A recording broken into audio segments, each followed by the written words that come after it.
Welcome back to my channel. Welcome to another Bookmas video. I'm gonna be honest, Bookmas didn't work out for me this year. I tried. I planned back in November. I thought that I was gonna be able to get videos filmed, and my schedule is just never ever the same. I just never have the same amount of time in one day that I have in the next day. And so Bookmas was a bit of a fail this year, but we're gonna adjust and try again next year and see if we can kind of get it figured out a little bit earlier. It was fun to do a couple videos. Don't mind this. This is just chilling here for now. It's not gonna be staying here. I don't know if I'm gonna put it up or not. Let me know what you think. If I should keep it up here. I just need some more color in my book space. I've also rearranged my entire book space. It's completely different than what it was before. So lots of changes since I last talked to you. We're here now. I've had this video filmed for a little bit. I've been editing it now. So this is post video me. Today's video, we're going to be doing a Christmas reading vlog. I think it's the perfect time to get into the holiday spirit. Christmas is right around the corner. So I'm really excited to just get into Christmas reading. I already know what happened in this video. I know the way that I felt about these books, and you are in for a little bit of a ride. So strap in. It's going to be a bit of a roller coaster. We're going to be reading some Christmas books in this video. I tried to do some research and find books that not many people were talking about or that I didn't really see around, some new releases, so they could be new books that I could potentially recommend to you. And we've got some very interesting reads in this bunch. Yeah, grab your favorite drink, grab a book, and come hang out and read with me.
This book essentially follows 4 different POVs. So we're getting Jennifer, who is the mom, and then we have her kids' perspective. So we've got Rosie and as well as Becky, who are twin sisters, and then Jamie's girlfriend, Haley, who they've only been dating for a little bit. Think Modern Family, but without the comedy and just the perfection that Modern Family is. The story is nothing like Modern Family, but just think of that dynamic. We're getting to see the lives of all the different families within the entire family dynamic. So essentially what the story is about is Jennifer, the mom, she is throwing a Christmas party for her family. Her kids are all grown, so they don't live at home anymore, so they're all coming back home to spend Christmas with the family, and so she's really excited about that. However, her husband recently retired and he's been feeling really down about it, so there's been some tension within their marriage a little bit, where he is not wanting to speak or talk about how he's feeling, and she just wants to know what's going on so she can help him. So we've got that story going on, and that's kind of their side story. And then we have Becky, and Becky is a character that I'm not loving. She's very negative. Everything she says is very negative. It just feels like she's a character who thinks the entire world is against her constantly. I just don't like that, but I'm thinking maybe I'm just misunderstanding her, so hopefully I'll get to know her a little bit better and understand why she is the way that she is by the end of the story. Right now I don't really like her character at all. Her part of the story, she's at the airport and something had happened at her sister's wedding, and she's been embarrassed about it and won't talk about it, so she has this secret that she's not telling anyone. But she runs into her brother's best friend, Will, at the airport, and all the flights have been canceled back home, so she's trying to rent a car and she doesn't end up getting one, but Will ends up being there and he was gonna fly home, but he has a car, so they end up getting stuck driving together back home. She's a little embarrassed to be around him because of whatever the incident was that happened at the wedding, which we don't know about. She's kind of forced to go in the car with him and travel to get back home, and then they run into some issues along the way. And then we're following Rosie, and Rosie is Becky's twin sister. Rosie's married to Declan. I know this is gonna get confusing, but stay with me here. Rosie's married to Declan, and Declan was actually really good work friends with Becky. That's how Rosie and Declan met. Becky and Declan were friends for about 5 years, and then Rosie and him met. They quickly got engaged and quickly got married. They're also having marital issues. There's just a lot of tension going on. Something happened between them that we don't know about yet, but there's a lot of tension. They're not really talking, or they're not being the way that they were, and she's realizing really quickly that maybe she jumped into things a little too quickly. And Jamie, their brother, has told everyone that he has a surprise for them at Christmas and he wants to do a party before the Christmas party, and so everyone thinks that Jamie is getting engaged. Rosie being in it now and realizing, okay, maybe we rushed into things a little too quickly, maybe we didn't know each other as well as we wanted to know each other, thinks that Jamie and his girlfriend of a few months, Haley, are getting engaged, but that's not the case. They also have some sort of secret that is going to come out, so everyone's just being so secretive. One thing that is throwing me out of the story a little bit that I'm not loving is there's a lot of spelling and grammar issues with the book. Words are being used incorrectly, so it's really throwing me out of the story, and I almost decided to put it down. I think there's about 350 pages and I'm on page 110, so it's very cheesy at times, where I think those are also throwing me out of the story a little bit too. Like, I just feel like sometimes when I'm hearing the conversations between the characters, it seems like a conversation between middle school kids. It doesn't seem like a conversation between adults, the way that things are set, and I feel like the author is trying to say everything as it is and not really leaving any room for the reader to infer anything. I feel like the conversation just lacks maturity for most of the conversations, and the only story that I'm really loving so far is the story with Jennifer and her husband. I feel like that could have been the story of this book, and I would have really enjoyed that story, where her husband's retired and he's just not the same person that he was when he was working, and he's just having a difficult time with it. I would have enjoyed that story. I like Rosie's character. I feel like there's a lot of parts of her that I can connect to. She's very much so a people pleaser, and Haley is just someone who has a very sad backstory. She was an orphan for most of her life. She moved around from house to house, so she didn't really have family Christmas. So her being able to be part of a family Christmas with her boyfriend Jamie, that's going to be really nice for her. She's really excited, and she's just excited to be part of everything and just have that sort of family Christmas that she never got herself. There's just a lot going on with all these characters, and I feel like Becky's story is the one that I'm least intrigued about. Really, I'm reading the book for Jennifer, if I'm being honest. I'm gonna go make some tea, and then I'm gonna go and do some cleaning, and then I'm gonna get back to reading in a little bit, or likely tonight. So those are my thoughts on it right now. I'm not really loving the book, if I'm being honest, and I had high hopes for the books that I picked out for this video, so we'll see. I'm hoping that something changes. I'm gonna get back to reading, and I will check in a little bit when I have some more thoughts.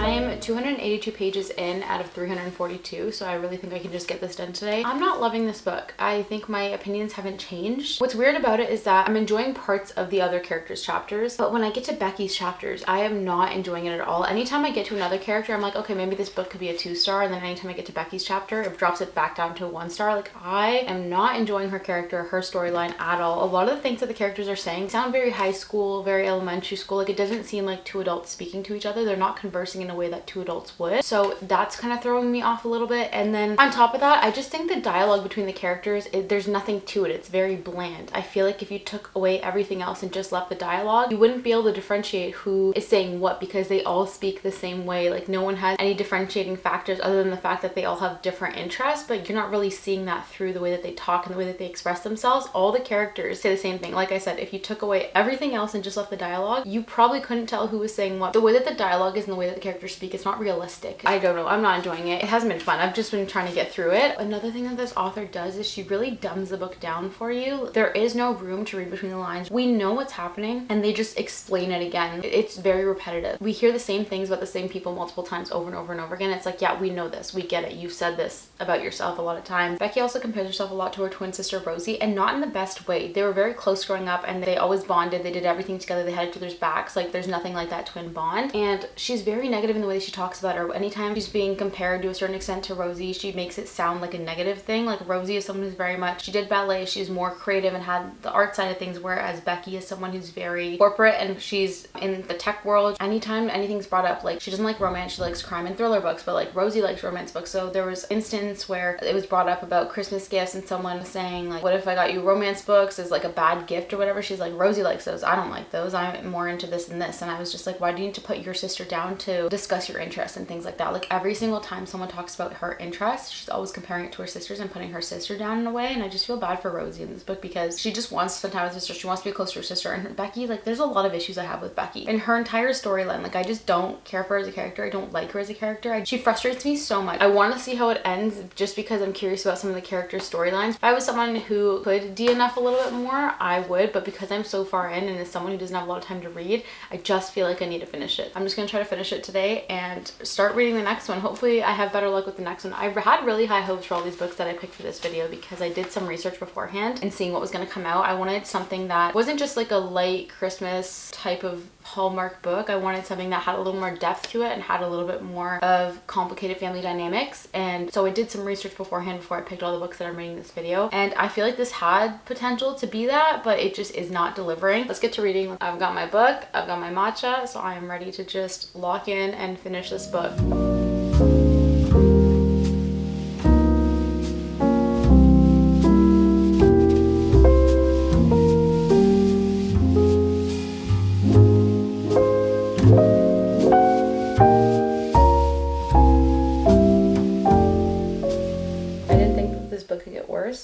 just got worse. The Becky chapters just don't make sense. A lot of the things that are happening aren't adding up. It doesn't make sense. It just feels like it was out of the blue. So many things that are happening are not realistic. Everything's too convenient. Everything's happening perfectly. Everybody knows the way that everyone else is thinking, and without people saying things, or it's just like everything is just too straightforward in your face and just too convenient. This just feels like the most unrealistic book I've ever read in my life. And I've read fantasy. Thank God we are not ending with a Becky chapter. My thoughts have not changed. It's just, this book made me so angry. Would not recommend it. I'm gonna do full ratings, reviews, thoughts, although I think you know at this point what I feel about this book, but I'm gonna do all that at the end. Not my favorite book, maybe one of my least favorite books. I feel like I haven't felt this way about a book since I read Archer's Voice. I'm excited to jump into a different book now. We'll start the next book and we'll see how far we can get today. We can only go uphill from here. Okay, the next book I'm reading in this video is About Last Night by Rachel Scott McDaniel. It says on the cover it's a sweet romantic comedy, which I feel like will be really interesting. On the back it says, she's trying to avoid a holiday disaster, he's trying to escape her naughty list, both will need a Christmas miracle. Greta Carlton is beautifully content running her antique shop in a snow globe town of Silver Creek, sipping vanilla gingerbread lattes and staying clear of drama. But a whirlwind encounter with a handsome stranger leads to a whimsical evening, stirring her heart to believe in movie-style romance. That is until Leo disappears into thin and snowy air. 10 months later, he walks into her shop like the ghost of Christmas last, needing a favor. She's still mad, he's still charming. Greta doesn't have time for men with dimpled grin and the proclivity for vanishing. She's got her own holiday project with an approaching deadline. Though the more she learns about Leo, the more she realizes he's the only thing standing between her and a Christmas catastrophe. They agree to help each other reach their holiday goals. Greta wonders if second chances are like antiques, unexpected, imperfect, and everything you didn't know you were looking for. So that sounded interesting enough to me to want to get it. The cover itself was just, I don't know, it just gave like all the Christmas vibes I was looking for. This cover reminds me a lot of, I think it's The Most Wonderful Crime of the Year. It was a very popular book last year during Christmas time, and I still haven't read it, so I feel like that one would be fun to read, but it kind of has like the same type of illustrations as that cover, so something about it just made me want to read it. And this is the next book we're going to read. I'm excited about this one. Hopefully this one goes better than the last book and we'll hopefully get higher than a 3-star. I don't know. If you have any Christmas book recs that you've read, let me know. Let's get into it. Let's read it. I'm excited for this one. And yeah, I'll share some thoughts in a little bit.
back to talk about the books that I read in this video. I read them a long time ago, and so I feel like I still remember them pretty well. So let's go through all of them. So starting with A Merry Little Lie by Sarah Morgan. Now, I think the way that I felt about the book initially is still how I feel about it. There's no changing my opinion. I'm gonna have to land on a 1 star for this book. It was very hard to get through. The characters all acted very immature. The communication wasn't there. The dialogue, they all sounded the same. I think everything that I said earlier in the video is very true to how I feel now. I didn't like it at all. I would not recommend this book. I didn't like it enough that I don't know if I would ever read anything from Sarah Morgan again, but I know that Christmas books are usually cheesier. I don't know. If you've read a book by Sarah Morgan, let me know, because I feel like this is going to be an author that I just don't pick up another book from, because I just really didn't enjoy this book. It had so much potential to be the kind of book that I wanted for Christmas. I think I mentioned at one point that I was looking for, when I was researching Christmas books, I was looking for ones that had a little more depth to them, complicated family dynamics in them and stuff, and this kind of, from the premise of it, sounded like exactly what I wanted to read. It did not deliver. I have to give it a 1 star. I would not recommend this book, and I think that's all I want to say about it. I don't want to be too negative, but it did have potential. It had potential. It just did not deliver, unfortunately. The next book I read was About Last Christmas by Rachel Scott McDaniel. Now, this book was really fun. It was a cute little time. I had a good time. I think initially I landed on a 2.75, but I think I'm going to give it a 3-star rating for this book. I really enjoyed the story. I thought it was really fun. It was really centered around Christmas. You were getting a little bit of the cheesiness, but the characters and everything and the storyline was really fun to follow. It was very unique too. I've never read about a female main character owning an antique shop, so that was interesting, and the antique part of it was a big part of the storyline, so it was cool seeing that side and that passion of somebody's. I enjoyed the story. I thought it was a cute little Christmas book. I would recommend this one for Christmas if you're looking for something fast-paced and you just want to get in the Christmas spirit. It was my favorite Christmas book, but I also haven't read a lot of Christmas books, so I don't really have much to compare these books to. And the last book I read in this video was Anne of Avenue A by Audrey, Bellezza, and Emily Harding. I don't know if I said that right, but this book, I really enjoyed this book. I think I'm landing on a 4-star with this book. The whole story and everything was just perfect. It wasn't just set around Christmas. It was in the background, but this was very much so like a romance story kind of happening around Christmas time. So we weren't getting the cheesiness that Christmas stories can have sometimes in them, but we were getting like a good romance story. I actually didn't know when I started reading this that it's the 3rd book in a series of interconnected standalones, and I like this so much that I'm actually going to go back and read the other 2 books that come before this. They follow other characters that have been in the story, I believe, but I'm excited. I didn't know this was a series, and I really enjoyed their writing. I've never read either of these authors, but I think now I'm going to. It was just such a fun story. It was kind of exactly what I wanted in a Christmas read, where you have Christmas as a backdrop, but it's very focused on the romance and the plot and the storyline, and it's not just all these cheesy Christmas tropes thrown into a book. So I would really recommend this one if you're looking for a holiday read or a Christmas read. Christmas wasn't in your face in this book, and yeah, I liked it enough that I want to go back and read the other 2 books in this series, and I will be reading anything else that they put out because I really enjoyed this one. So the story follows Anne and Freddie. Anne and Freddie are college sweethearts. They were dating and they ended up breaking up for a reason that you find out right at the beginning of the book. And so Freddie wants to go to a school abroad and got into a school where they live, and he wanted to stay for her, but she didn't want him to give up his dreams, so she ended up breaking up with him. This all happens right at the beginning of the story. And then fast forward, it's been years since they've last seen each other, and he's coming back into town. He's looking for a place. Anne works for her father's production company. Some stuff happened and it kind of went under, so her father had to sell their home and Anne had to move out of their house and stuff. So now she's living in the same building but with another person, and it turns out that Freddie's looked at her house and he ended up buying it, the house that she was in. It's like a penthouse, I think, but he doesn't know that it's her house, because when they were dating she would never invite him over because her parents, she just didn't want to bring him over to that environment. So he's never seen her house. So when he saw the house, he didn't know that it was hers when he bought it. So now she has her ex-boyfriend, who she still has these feelings for, and they've never really went away, living in her old childhood home, and she's living in the same building as him. So it's a very interesting story. I loved every second of it, and I loved their relationship, and it was just like a really nice story to follow. I feel like everything that happened in this book was really realistic, and it was things that would happen in the real world, so I feel like you could relate to parts of it. I really enjoyed the story, but it was such a fun, good Christmas read. I think this is something that I would reread again because I just enjoyed it that much, but it was it was a good book. I really do like these authors, and I've never heard of them before, so I'm excited to get into more of their work. I think they each publish individually as well, so I'll have to look at that as well, but really enjoyed this book. Those are all the books that I read. Let me know if there's any Christmas books that you absolutely love that I can add to my list next year to read. Make sure you like and subscribe to keep up with my content. If you made it this far, thank you so much for watching, and I hope to see you in the next one.